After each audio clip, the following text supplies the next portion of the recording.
Emmanuel Macron qui va à présent pouvoir préparer le G7 qui s'ouvre samedi à Biarritz.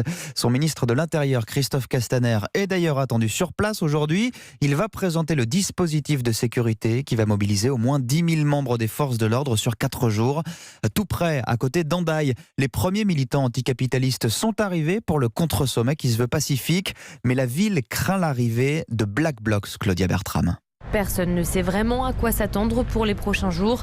Mais Susanna, une habitante, ne cache pas son inquiétude. On se demandait est-ce qu'il allait falloir qu'on aille chez la famille en Espagne pendant ces jours-là. On attend un petit peu de voir comment ça se passe et en fonction de ça, on fera notre planning du week-end, ce qui est malheureux quand même. Côté commerçants, certains hésitent à rester ouverts.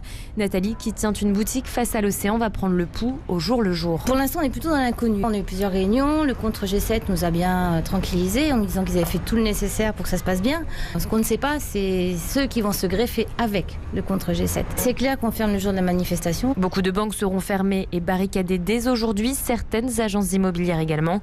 Yannick se tient prêt. Moi, ce que j'ai prévu déjà depuis 15 jours, 3 semaines, en dehors d'avoir déjà averti mon assureur, c'est que j'ai prévu de fermer l'agence et de la protéger avec un menuisier pour faire barricader l'agence. Tout est prêt, j'essaie de rester ouvert le plus longtemps possible. La mairie qui ne dispose ni du nombre de manifestants, ni de celui des forces de l'ordre qui seront sur place, dit comprendre l'inquiétude de la population.